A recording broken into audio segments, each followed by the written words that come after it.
kini ang ato Sibya TV balita sa buntag. Nining kabutagon sa adlaw nga Tuesday, mga kasibya. Ano ang ato mga headlines sa ato mga balita karong mga orasa. Dayon nang lain akong usbaw sa presyo sa lana karong mga orasa. Dayon usab kay gasugo na di arangkada na karong mga orasa sa kampanya sa mga nasudnong kandidato apan ang Commission on Elections di pahanumdum sa lagda ngayang sundod sa mga national candidates. Mga LGUs ni awhag sa mga national candidates nga mo-coordinate nila una mulusad og kampanya sa ilang mga dapit. Presidente Rodrigo Duterte miingon nga nagsugod ni sag impake sa iyang mga butang nunot sa pagtapos siyang termino sa Hunyo karong tuiga. Libuan ka mga bata edad 5 ngadto sa 11 na bakunahan sa pagsugod sa pagpamakuna alang sa mga bata. Drug surrendery dito sa Malabuyok, Subo. Napalgang patay gituhuan ni nga naghikog. Holiday ugma dito sa lungsod sa Dalagete sa Cebu. Samtang padayon ang pagtumao sa mga huhungihong kalabot ni sa mga dugang nga mga magdudua sa National Basketball Association nga manabok ngadto sa lain nga mga teams sa NBA. Mao kadto ato mga headlines sa Sibya TV balita sa buntag. Ang mga detalye mo sunod karon dayon.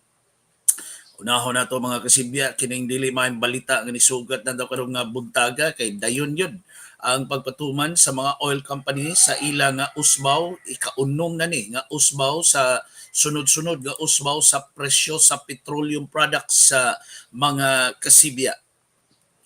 Ang maong usbaw nag-average ning piso matag litro sa tulo ka petroleum products sa ikaunom nga higayon. Unang nga nipatuman sa usbaw ang Caltex ganina pa silang tungang gabi.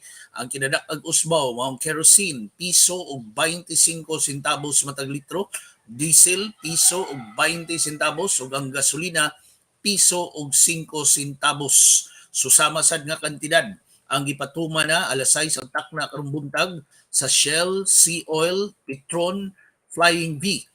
Apil usab ang Petrogas PTT Philippines, Unioil ug usab ang Phoenix Petroleum. Samtang ang Clean Fuel unyang alas 4 ang takna sa hapon mo patuman sa maong usbaw nila sa presyo sa petroleum sa mga kasibya.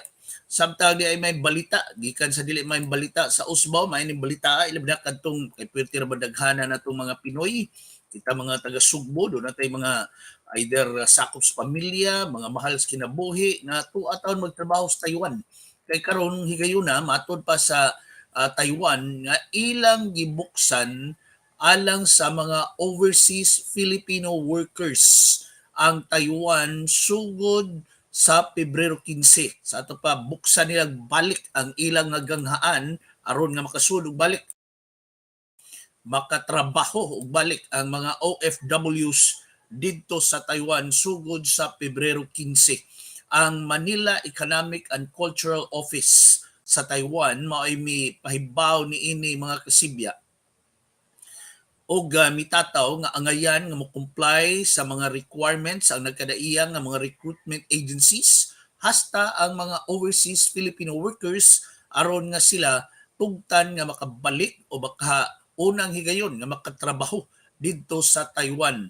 Ang MECO resident representative ug ang chair nga si Wilfredo Fernandez nagkadayon nga apil sa mga nagkadaiyang nga mga requisitos mga kasibya mao ang mga vaccination cards, RT-PCR test results ug ang quarantine compliance mga kasibya. Matod pa ni Fernandez nga gikinahanglan nga tumano ni sa mga OFWs ug usab ang mga nagkadaiyang recruitment agencies aron nga makasud sila og balik o kadtong mga bag-ong nga mga trabahante makasud dito sa Taiwan mga kasibya. Ang MECO labor official nga si Attorney Cesar Chavez Jr. may report nga mga tinugyanan sa Taiwan na nakadiskubre noon nga dunay mga fake man nga mga vaccination cards ang ilang na kaplagan nga mao'y gisubmit sa mga manood nga mga migrant workers, why no ni gisgutan mga kasibya kung Pilipino ba ni kining mao nga mga nihimo ani mga kasibya no. Sa maong gihimo nila nga pagpahigayon sa maong trabaho dito. Ang mga recruitment agencies sumapa mao'y mo shoulder, mao'y mo abaga, no? Mao'y mo bayad una sa pre-deployment pandemic fees sa mga OFWs nga mamalik, no? Ato klaron, mga OFWs di nga mamalik sa Taiwan sa ilang pagtrabaho sa ato pa way labot ani ang mga first time nga mga OFWs, no? Kay mao ni gimandato sa overseas Philippine Overseas Employment Administration kon POEA mga kasibya. Matod pa ni Fernandez nga kadto mga recruitment agencies makalapas niini silutan mga kasibya. Doon ay gibanaban ng 35,000 ka mga OFWs ang nagpaabot og trabaho dito sa Taiwan. 11,000 niini bag-ong hire, ang 24,000 mga replacements o mga gipuli ni sila mga kasibya. Sa samay gayon ang MECO misaad nga padayon sila nga nagsubli sa mga lagda sa pamuo didto sa Taiwan aron pagprotehir sa mga katungod sa migrant workers didto sa Taiwan, ilabi na sa mga Filipino overseas workers mga kasibya.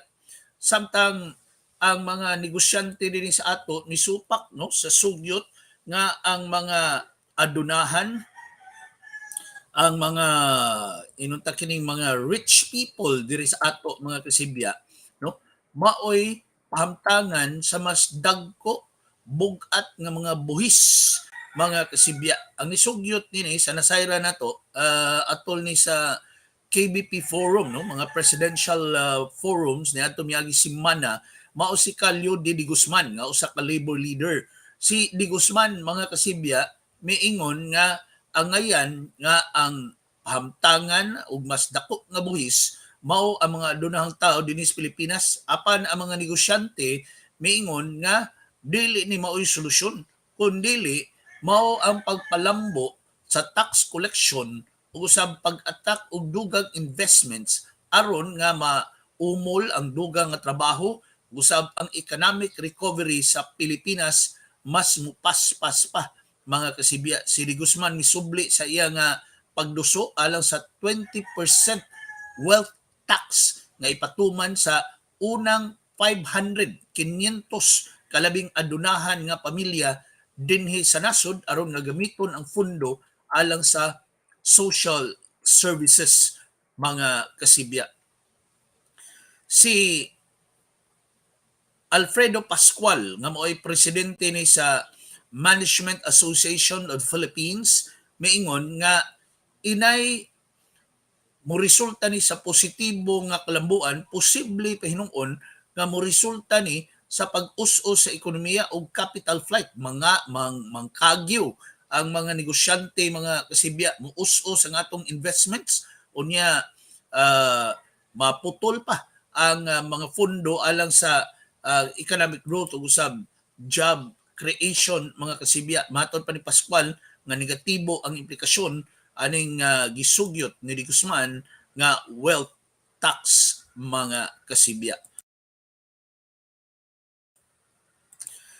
Samtang sa laing bahin na kalabot gihapon ni sa pagnegosyo usab sa atong kahimtang sa ekonomiya mga kasibya, ang Bureau of Internal Revenue mi kolekta og 2.08 trillion pesos niadtong 2021 sa ato ning buluhisan mga kasibya. Mao ni ang nigawas nga datos gikan sa BIR mga kasibya. Taliwa ni sa lapad kayong hagit no resulta sa COVID-19 pandemic mga kasibya. Ang maong kantidad nga 2.08 trillion pesos naglakip na ni sa tax refund ug nga gireport ni nga misubra pa gani no sa 2020 collection og 6.48%. Ug usab ang target nga mao'y umol sa Development Budget Coordinating Committee mga kasibya. Matod pa ni Commissioner BIR Commissioner Cesar Dulay nga kining maong matawag nato nga nakolekta nila good collection performance bisan todo og dunay mga negosyo nga nanira sa yung bahin niadto 2020 o sa 2021 ang nagpadayon nga COVID-19 infections unya ang bagyo no ug ubang mga tax administration challenges sa mga kasibya. Samtang mo arangkada na karong adlaw ang mga nasudnon nga mga kandidato sa ilang formal nga pagsugod sa ilang kampanya alang sa eleksyon sa Mayo karong nga tuiga. Nagkadaiya mga lugar ang tuon sa mga nagkadaiya nga mga kandidato na sayra nato nga si Senador Ping Lacson kay lumad man ni siyang taga Cavite adto siya molusad sa iyang kick-off rally dito sa lalawigan sa Cavite. Samtang si Senador Manny Pacquiao adto sad sa iyang natawhan dito sa General Santos City. Sila si Senador Bongbong Marcos, kani Senador Bongbong Marcos, usab ang iyang katandem nga si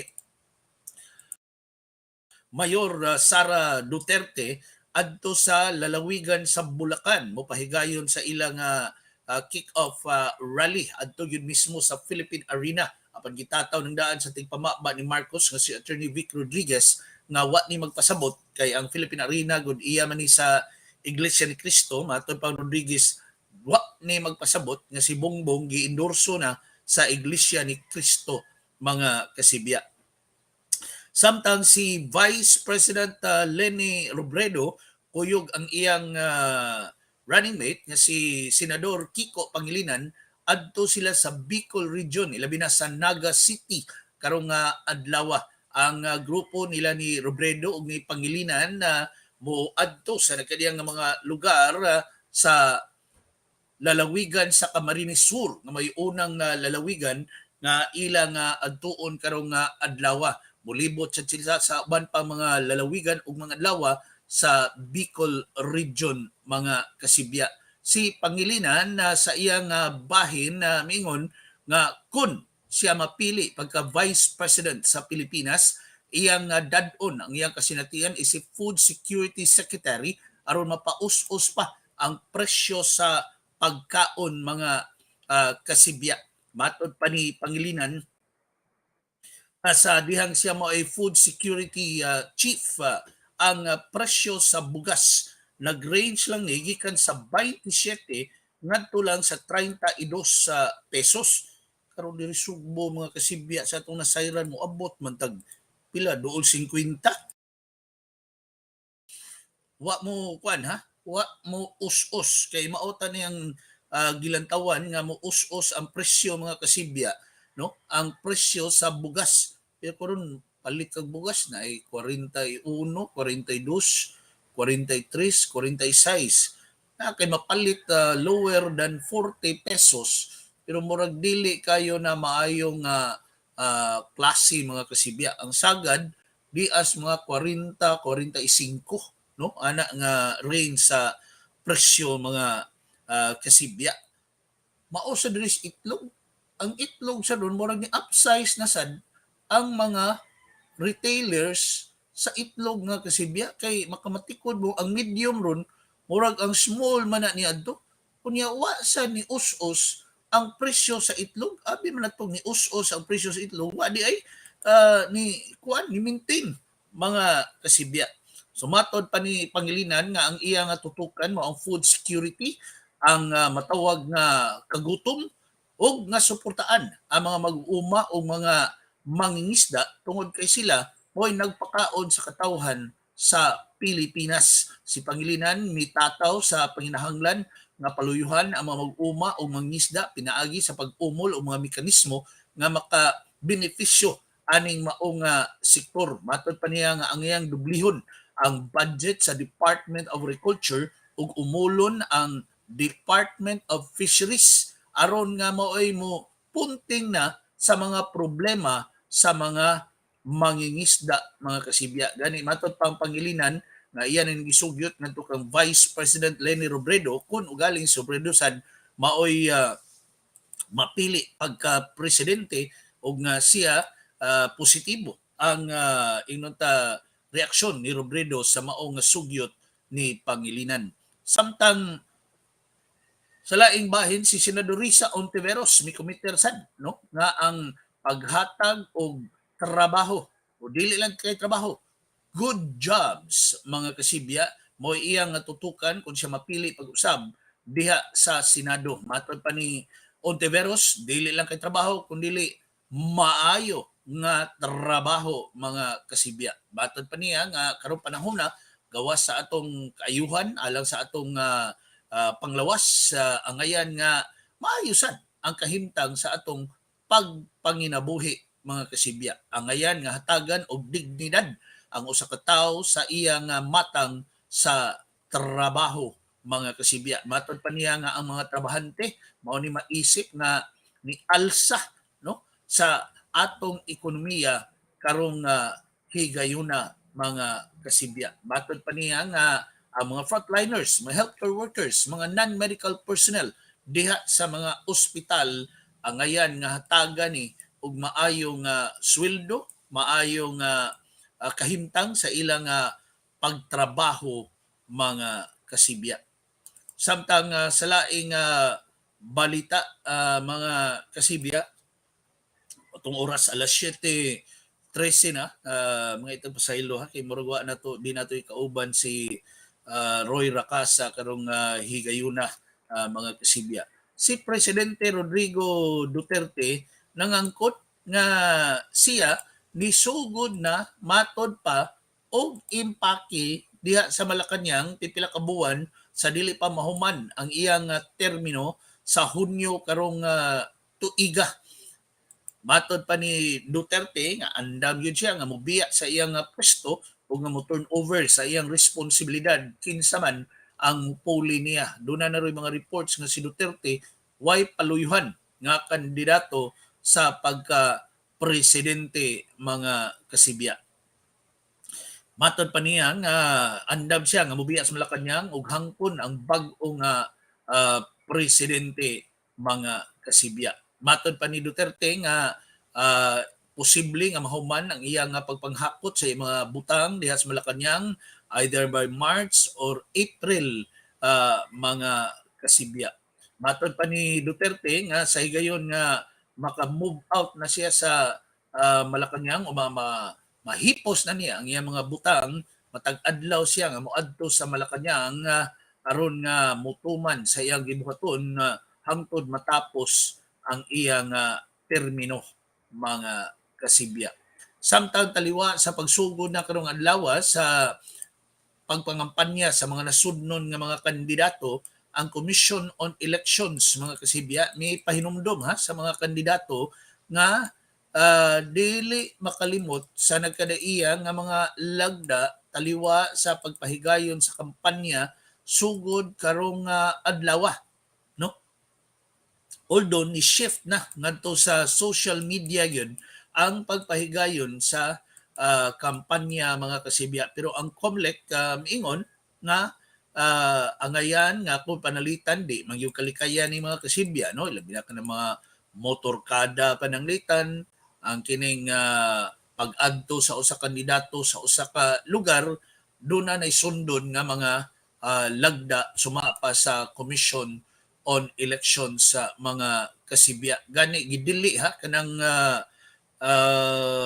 kani bitong paglamanuhay kana bitaw mo adto ka dito sa usa ka sitio, mo adto ka sa usa ka barangay unya mo kuan ka dito biso-biso mo gakos ka mo lamano ka sa mga butante mga kasibya, gidili na usa na gidili sa Commission on Elections. Gani ang nagkadiya nga mga local government units ni awhag na ron no sa mga national candidates nga mo coordinate ngadto nila sa di pa sila musugod sa ilang campaign sorties. Usas mga miawhag si Cebu City Mayor Mike Rama mga kasibya. Matod pa ni Rama nga nakakita sila sa panginahanglan sa mga campaign personnel sa mga national candidates nga mo-coordinate sa syudad aron nga sila tabangan nga makamanage sa ilang problema nga hayan mo tumaw sa ilang mga kalihukan, ilabi na sa road traffic unya ang pag-manage sa health and safety protocols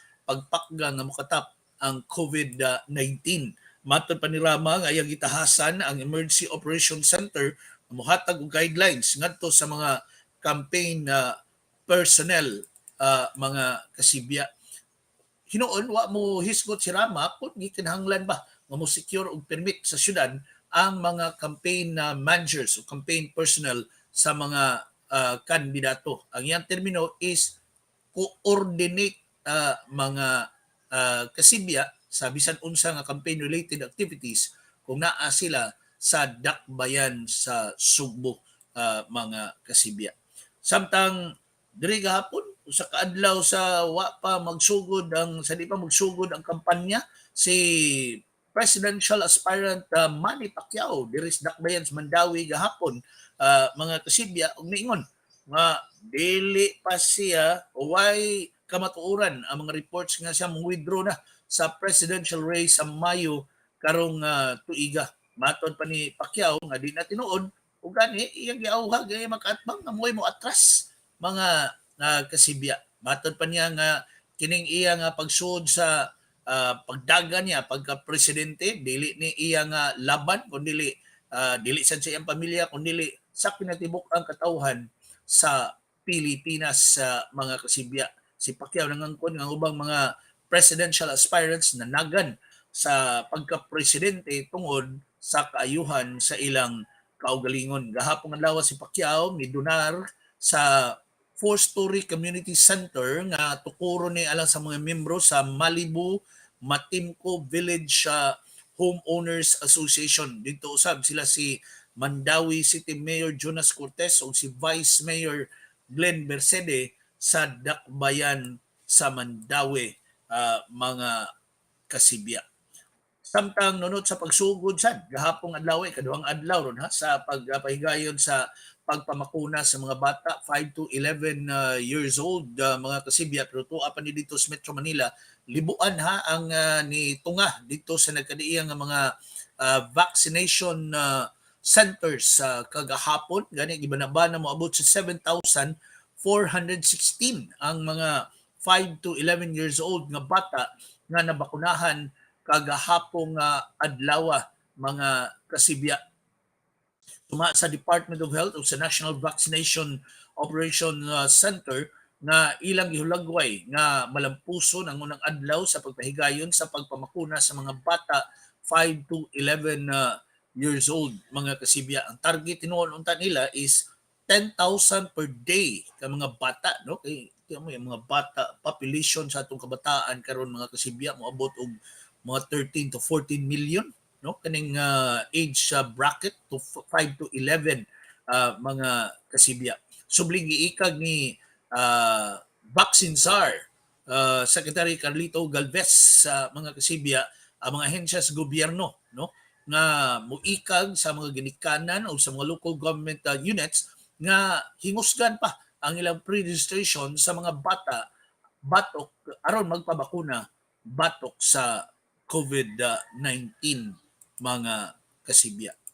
Samtang dinhi sa ato, halid din ugma, no, sa lungsod sa Dalagete mo ni atong nahibaw-an kay ka nasayra nato nga ang kinidieng Pebrero 9, mga kasibya, holiday ni diha sa lungsod sa Dalagete. Why trabaho, why klase, no? Actually 9 o sa Pebrero 10, mga kasibya. Kay dungan o magsunod-sunod ang kasaulugan ani. Ug mga adlaw founding anniversary sa lungsod sa Dalagete, unya inig kapit sa 10 ilang fiesta, mga kasibya. Si Mayor Jeffrey Bilsen niya miluwat sa Executive Order number 3 nga nagsuspenso sa trabaho o klase sa maong lungsod atol sa duha ka adlaw, Pebrero 9 o sa Pebrero 10. Gawas lang niadtong mga nagrender o mga health o emergency services, peace and order o usab ang pagmintinar sa kahusay o kalinaw. Noon gitataw ni Bilsinya nga angayan nga sundon gihapon ang mga nagkadaiya nga mga health protocols diha sa maong lungsod taliwa ning gilantawan nga paghugop sa katawhan mga dalagit nun, mga kasibya, diha sa ilang dapit. Samtang sa balita sa paugnat sa kusog mga kasibya, doon na nasadroy awhaga nga banhawon ang posible nga parang istorya sa Philippine Amateur Track and Field Association usa pole vaulter nga si EJ Obiena. Samtang si Obiena may balik na sad og training mga kasibya alang sa iyang pagsunod nga salmot mga kasibya sa umaabot ng mga international tournaments. Si Obiena wa na ni musud og mediation uban sa Patafa, taliwa siyang gihulagway nga dili sinsiro nga baruganan sa Patafa o taliwa usab sa paningkamot sa Philippine Olympic Committee nga magkaistorya ang masig ka habig.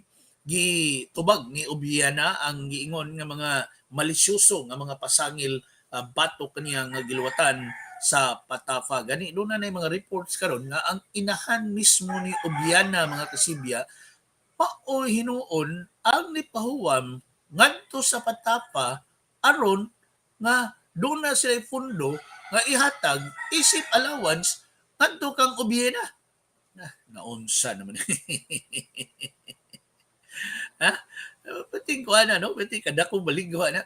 Ang mama ni Obiena gipahuwam og kwarta mga gibana tong mga 600,000 pesos iyang gipahuwam ngadto sa Patafa mga kasibya kay ang Patafa way pondo nga ikahatag isip allowance ni Obiena.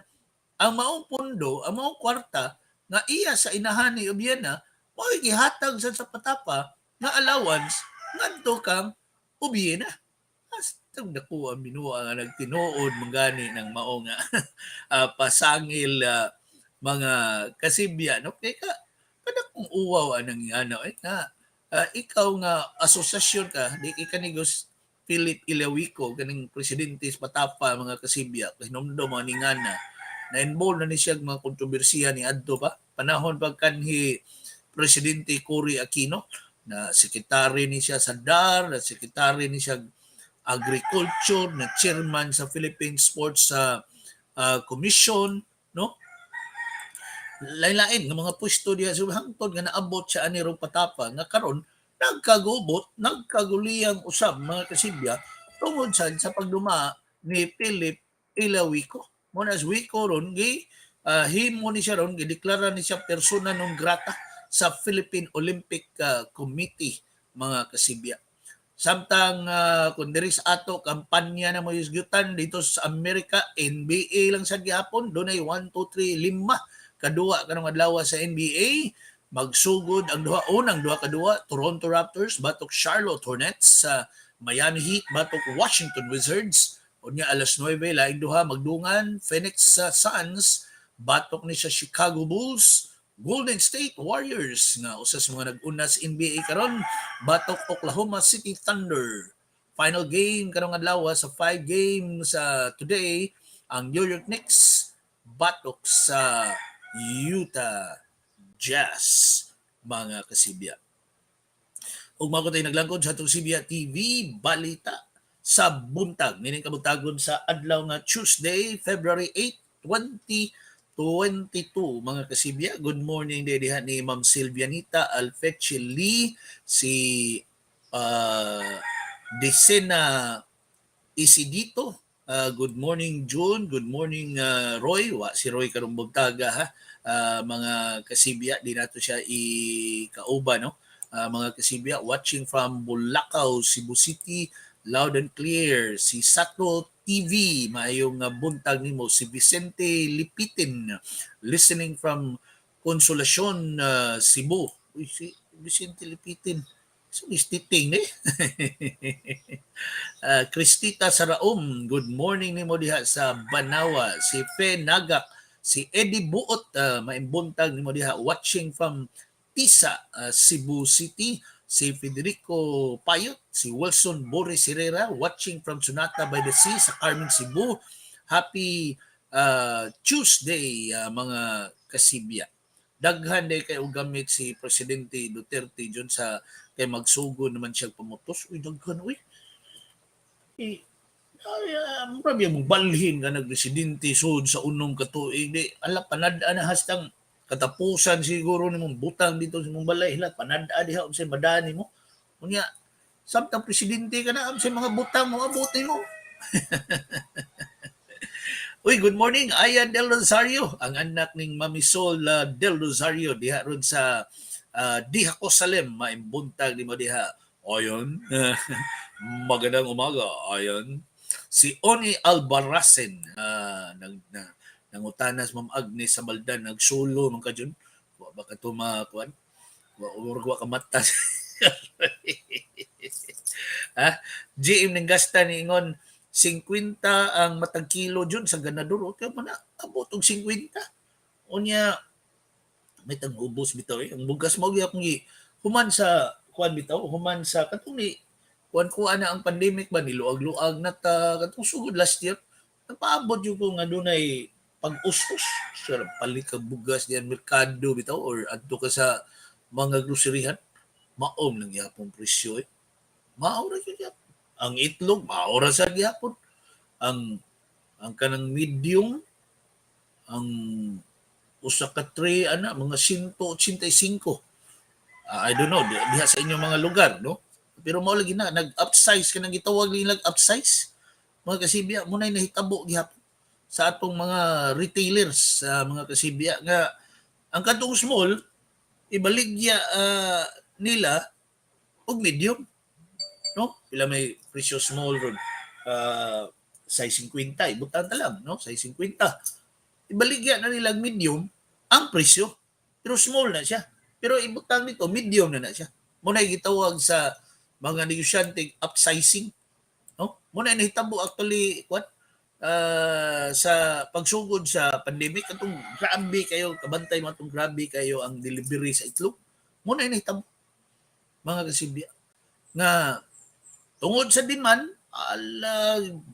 sus delivery ato sa itlog grabe abi sa karon nga kuan gihapon kusog gihapon ang delivery sa kuan sa itlog mga kasibya mo na gi-upsize diri na sa retailer ang dito sa katong producer yun manufacturer yun sakto to ilang presyo no mo to ilang presyo small medium large extra large karon na pay super extra large una na napunan muna hangtod karon ko matay ang itlog murag wagi ni paglaom nga kwan maus-us mga kasibya. Anyway, salamat kayo sa inyong pagpatalingog mga kasibya sa atong tulumanon na diri sa Sibya TV balita sa buntag. Ining kabutagon sa adlaw nga Tuesday, February 8, 2022. Sangan sa itong mga ng Sibya TV. Sangan ni Roy Rakas sa mga kasibya ni Presidente Rudy Duterte. Ako si June Perez, may buntag mga kasibya. Hangtod og